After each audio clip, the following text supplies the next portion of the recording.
Hello everyone, कैसे हो आप सब। एक बार पुनः स्वागत है आप सभी का हमारे अपने YouTube channel Shiv coaching classes पर। उम्मीद करता हूं आप सभी मस्त होंगे, बेहतर होंगे, आप सभी की पढ़ाई अच्छे से चल रही होगी।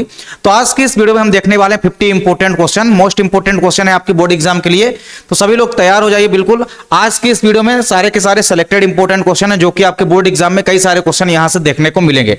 चलिए सीधे वीडियो को स्टार्ट करते हैं। सबसे पहला क्वेश्चन हमारा है कि किस समुद्री जहाज पर बैठकर डार्विन ने प्रकृति का अध्ययन किया था। तो उस समुद्री जहाज का नाम आपको बताना है, तो याद रखना है बीगल। ठीक है, तो वीगल नामक जहाज पर बैठकर डार्विन ने प्रकृति का भ्रमण किया था। ठीक है, किस जहाज पर? वीगल नामक जहाज पर।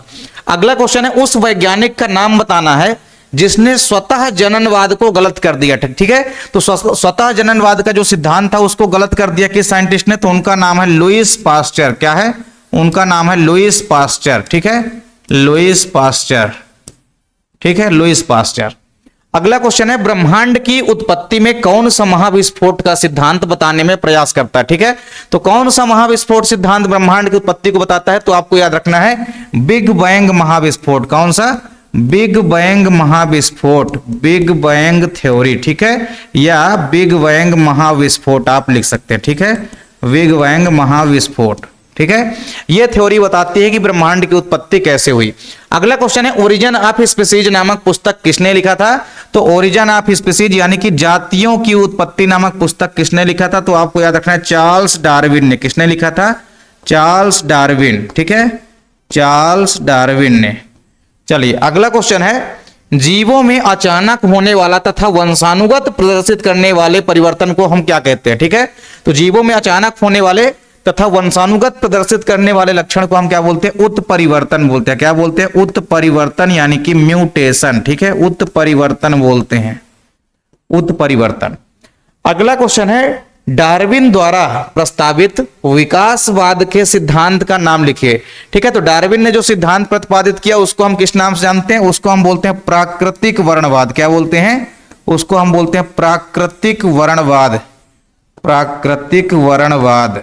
ठीक है, प्राकृतिक वर्णवाद। चलिए अगला क्वेश्चन है हमारा किसी जाति के संपूर्ण विकास की घटना को क्या कहते हैं? तो हम संपूर्ण विकास की घटना को क्या बोलते हैं भैया? फाइलोजेनी। क्या बोलते हैं? फाइलोजेनी। ठीक है, किसी भी जीव के संपूर्ण विकास की घटना को हम क्या बोलते हैं? फाइलोजेनी। अगला क्वेश्चन है चट्टानों में दबे हुए प्राचीन अवशेष को हम क्या बोलते हैं? तो चट्टानों में दबे हुए अवशेष क्या कहलाते हैं भैया? जीवाश्म यानी कि फॉसिल्स कहलाते हैं। क्या कहलाते हैं? जीवाश्म यानी कि फॉसिल्स कहलाते हैं। अगला क्वेश्चन है रचना तथा उत्पत्ति में भिन्नता तथा क्रियात्मक समानता दर्शाने वाले अंगों को हम क्या कहते हैं? ठीक है, तो रचना तथा उत्पत्ति में भिन्नता मतलब ऐसे अंग जो कि रचना और उत्पत्ति में क्या हो? अलग अलग हो, उनको हम क्या बोलते हैं? समवृत्ति अंग। क्या बोलते हैं? समवृत्ति अंग। ठीक है, समवृत्ति अंग। तो ये चीज आपको याद रखना है, समवृत्ति अंग। चलिए अगला क्वेश्चन है एक समान पूर्वज से संरचनात्मक तथा क्रियात्मक रूप से भिन्न लक्षणों वाले जीवों के विकास को क्या कहते हैं? ठीक है, तो एक ही पूर्वज से अगर अलग अलग लक्षण वाले क्रियात्मक और संरचनात्मक रूप से भिन्न लक्षण वाले जीवों के पैदा होने की प्रक्रिया को हम क्या बोलते हैं? विकास की घटना को क्या बोलते हैं? अनुकूली विकिरण। क्या बोलते हैं? अनुकूली विकिरण यानी कि एडाप्टिव रेडिएशन। ठीक है, अनुकूली विकिरण या आप लिख सकते हैं एडाप्टिव रेडिएशन। ठीक है, अनुकूली विकिरण। ठीक है, तो एक ही समान पूर्वज से जब संरचनात्मक और कार्यात्मक रूप से भिन्न भिन्न लक्षणों वाले जीवों का विकास होता है तो इस क्रिया को हम बोलते हैं अनुकूली विकिरण। अगला क्वेश्चन है उपार्जित लक्षणों की वंशागति का सिद्धांत किसने दिया था? तो उपार्जित लक्षणों की वंशागति का सिद्धांत किसने दिया था भैया? तो ये दिया था किसने? लेमार्क ने दिया था। किसने दिया था?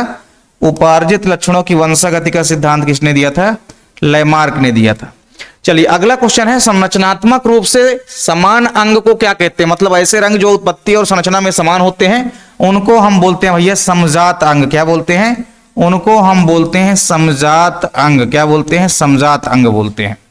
चलिए अगला क्वेश्चन है विकास के लिए उत्परिवर्तनवाद का सिद्धांत किसने दिया? ठीक है, तो जैव विकास के संदर्भ में उत्परिवर्तनवाद का सिद्धांत किसने दिया था? तो आपको याद रखना है ह्यूगो डी व्रीज ने। किसने दिया था?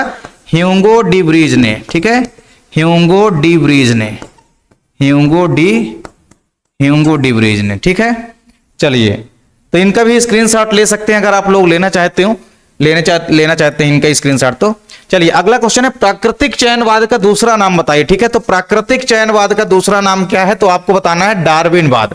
डार्विनवाद को ही हम क्या कहते हैं, डार्विनवाद को ही हम बोलते हैं प्राकृतिक वर्णवाद। ठीक है, डार्विनवाद को ही क्या बोलते हैं, प्राकृतिक वर्णवाद बोलते हैं। अगला क्वेश्चन है किस वैज्ञानिक ने लैमार्कवाद को स्वीकृत कर दिया। ठीक है, तो आपको याद रखना है बीजमैन ने। बीजमैन एक ऐसे साइंटिस्ट थे जिन्होंने लैमार्कवाद को क्या कर दिया, अस्वीकृत कर दिया। ठीक है, अगला क्वेश्चन है कि प्रथम जीव पृथ्वी पर कहां उत्पन्न हुआ था। तो आपको याद रखना है जल में। कहां उत्पन्न हुआ था भैया, प्रथम जीव पृथ्वी पर जल में उत्पन्न हुआ था। अगला क्वेश्चन है सजीव एवं निर्जीव के बीच की कड़ी किससे कहा जाता है। तो सजीव व निर्जीव के बीच की कड़ी यानी कि लिविंग और नॉन लिविंग के मध्य की कनेक्टिंग लिंक किसे कहते हैं। तो आपको याद रखना है वायरस को। किसको, वायरस को यानी कि विषाणुओं को। ठीक है, वायरस यानी कि विषाणु को हम क्या कहते हैं, सजीव व निर्जीव के बीच की कड़ी कहते हैं। अगला क्वेश्चन है पृथ्वी की उत्पत्ति कब हुई थी। तो पृथ्वी की उत्पत्ति कब हुई थी, आपको याद रखना है 4.6 अरब वर्ष पहले। ठीक है, 4.6 अरब वर्ष पहले। ठीक है, 4.6 अरब वर्ष पहले। ठीक है, तो आपको याद रखना 4.6 अरब वर्ष पहले जो है पृथ्वी की उत्पत्ति हुई थी। अगला क्वेश्चन है डार्विन ने किस द्वीप पर जंतुओं के विकास के सिद्धांत का अध्ययन किया था। ठीक है, बताना है डार्विन ने किस द्वीप पर जंतुओं के विकास की घटना का अध्ययन किया था। तो आपको याद रखना है गैलापोगस। कौन सी द्वीप थी वो, उस द्वीप का नाम था भैया गैलापोगस। यहीं पर इन्होंने अलग अलग चोंचों वाले जो है कई सारी पक्षियों को देखा। ठीक है, और अनुकोडी विकिरण की परिभाषा भी दी।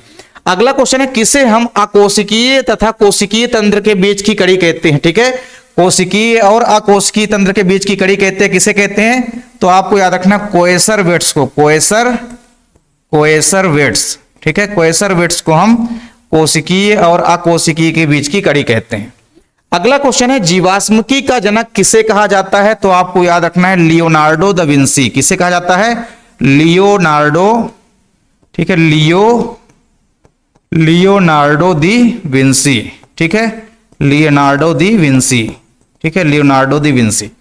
ठीक है, तो ये सारे के सारे इंपॉर्टेंट क्वेश्चन है, इनको आपको नोट डाउन करते जाना है। पूरा का पूरा आपके बोर्ड एग्जाम में यहां से कई सारे क्वेश्चन डेफिनेट रूप से देखने को मिलेंगे। अगला क्वेश्चन है 77 न्यूक्लियोटाइड्स को जोड़कर कृत्रिम रूप से डीएनए का संश्लेषण किसने किया। ठीक है, तो कृत्रिम डीएनए का संश्लेषण या कृत्रिम जीन का संश्लेषण सबसे पहले किसने किया था। तो आपको याद रखना है हरिगोविंद खुराना ने। किसने किया था, हरिगोविंद खुराना ने किया था। ठीक है, हरिगोविंद खुराना। ठीक है, एचजी खुराना यानी कि हरिगोविंद खुराना। सबसे पहले इन्होंने कृत्रिम जीन का संश्लेषण किया था। ठीक है, तो कितने न्यूक्लियोटाइड्स को जोड़कर किया था, 77 न्यूक्लियोटाइड्स को जोड़कर के किया था। अगला क्वेश्चन है सबसे पहला प्रागैतिहासिक मानव कौन सा था। तो आपको याद रखना है होमो हैबिलस। कौन सा था, सबसे पहला प्रागैतिहासिक मानव कौन सा था, होमो हैबिलस। ठीक है, होमो हैबिलस, होमो हैबिलस, होमो हैबिलस। ठीक है, होमो हैबिलस सबसे पहला प्रागैतिहासिक मानव था। अगला क्वेश्चन है फिलोसफी जूलॉजिक नामक पुस्तक के लेखक कौन है। तो आपको याद रखना है लैमार्क। कौन है, फिलोसफी जूलॉजिक नामक पुस्तक के लेखक कौन है, लैमार्क। अगला क्वेश्चन है किसे हम सरीसृप एवं पक्षी के बीच की कड़ी मानते हैं। तो आपको याद रखना है आर्कियोप्टेरिक्स। किसे मानते हैं, आर्कियोप्टेरिक्स। ठीक है, आर्कियोप्टेरिक्स, आर्कियोप्टेरिक्स। इसे हम क्या कहते हैं, इसे हम कहते हैं भैया सरीसृप व पक्षी वर्ग के बीच की संयोजक कड़ी। अगला क्वेश्चन है मेथियोनिन को कोडित करने वाला कोडान का नाम कौन सा है। तो आपको याद रखना है AUG। ये कोडान मेथियोनिन नामक अमीनो एसिड को कोड करने का कार्य करता है। अगला क्वेश्चन है डीएनए अणु को काटने वाले एंजाइम क्या कहलाते हैं। तो आपको याद रखना है रिस्ट्रिक्शन एंजाइम कहलाते हैं या प्रतिबंधन एंजाइम कहलाते हैं। ठीक है, तो आप लिख सकते हैं रिस्ट्रक्शन एंजाइम। ठीक है, रिस्ट्रक्शन एंजाइम, रिस्ट्रक्शन एंजाइम। ठीक है, ये डीएनए अणु को काटने वाले एंजाइम होते हैं, रिस्ट्रक्शन एंजाइम। अगला क्वेश्चन है डीएनए फिंगरप्रिंटिंग तकनीक का विकास किसने किया। तो आपको याद रखना है एलेक्स जेफरीज ने। ठीक है, समझ सकते हैं कई बार ये क्वेश्चन रिपीट हो चुका है, यानी ये क्वेश्चन काफी इंपोर्टेंट है। ठीक है, तो एलेक्स जेफरीज। ठीक है, एलेक्स जेफरीज ने डीएनए फिंगरप्रिंटिंग को विकसित किया था। ठीक है, अगला क्वेश्चन है किसी एक समापन कोडान का नाम लिखना है। तो आप लिख सकते हैं UAA। ठीक है, क्या लिख सकते हैं, UAA, या आप लिख सकते हैं UAG। ठीक है, कुछ भी आप लिख सकते हैं। तो ये सारे के सारे सिलेक्टेड इंपोर्टेंट क्वेश्चन, इनका भी आप लोग जल्दी से स्क्रीनशॉट लीजिए। बढ़ते हैं अपने अगले क्वेश्चन की तरफ। अगला क्वेश्चन है एक जीन में औसतन कितने न्यूक्लियोटाइड्स होते हैं। तो 1000 यानी कि 1000। फिर अगला क्वेश्चन है उस एंजाइम का नाम बताना है जो कि अनुलेखन में सहायता करता है। तो अनुलेखन में कौन सा एंजाइम सहायता करता है। तो आपको याद रखना है RNA पॉलीमरेज। कौन सा एंजाइम, आरएनए पॉलीमरेज एंजाइम, ठीक है, आरएनए पॉलीमरेज एंजाइम। अगला क्वेश्चन है डीएनए में शर्करा एवं फास्फोरिक अम्ल के मिलने से कौन सा बंध बनता है? तो यहां पे कौन सा बंध बनेगा जब शर्करा और फास्फोरिक अम्ल मिलेंगे? तो यहां पे बनेगा भैया फास्फोडाइएस्टर बॉन्ड, ठीक है, क्या बनेगा? फास्फोडाइएस्टर बंध, ठीक है, फास्फोडाइएस्टर बंध, ठीक है। अगला क्वेश्चन है डीएनए से एमआरएनए बनने की क्रिया क्या कहलाती है? तो डीएनए से जब एमआरएनए बनता है तो इसको हम क्या बोलते हैं? इसको हम बोलते हैं अनुलेखन। क्या बोलते हैं? अनुलेखन, यानी कि ट्रांसक्रिप्शन। नेक्स्ट क्वेश्चन है जीन नियंत्रण की ओपरान संकल्पना किसने दी थी? तो आपको याद रखना है जैकब एवं मोनाड ने प्रोकैरियोट्स के अंदर जीन अभिव्यक्ति के लिए ओपरान संकल्पना दिया, ठीक है, जैकब एवं मोनाड, ठीक है, जैकब एवं मोनाड, जैकब एवं मोनाड। अगला क्वेश्चन है एयूजी कौन सा कोडान होता है? तो एयूजी आपको याद रखना ये होता है भैया समारंभन कोडान। कौन सा कोडान होता है? ये होता है समारंभन कोडान, ठीक है, समारंभन कोडान। अगला क्वेश्चन है कितने प्रकार के जो कोडान है वो 20 अमीनो अम्ल को कोड करते हैं? तो आपको याद रखना है 61 प्रकार के कोडान 20 अमीनो अम्ल को कोड करते हैं, ठीक है। अगला क्वेश्चन सबसे पहले न्यूक्लिक अम्ल की खोज किसने की थी? तो न्यूक्लिक अम्ल की खोज किसने की थी? फ्रेडरिक मिसर ने। किसने की थी? फ्रेडरिक मिसर ने, ठीक है, किसने की थी? फ्रेडरिक मिसर ने। तो ये की थी फ्रेडरिक मिसर ने सबसे पहले न्यूक्लिक अम्ल की खोज। तो इनका भी आप लोग स्क्रीनशॉट लीजिए। अगला क्वेश्चन है हमारा कौन सा जीन अन्य जीन की क्रियाओं को नियंत्रित करता है? तो आपको याद रखना है रेगुलेटर जीन, यानी कि नियामक जीन। कौन सा जीन? नियामक जीन, नियामक जीन यानी कि रेगुलेटरी जीन जिसको हम बोलते हैं, ठीक है। तो नियामक जीन जो है अन्य जीन की क्रियाओं को नियंत्रित करता है। ऐसे जीन जो कि अपनी अभिव्यक्ति को प्रदर्शित नहीं करते हैं, ऐसे जीन क्या कहलाते हैं? साइलेंट जीन कहलाते हैं। क्या कहलाते हैं?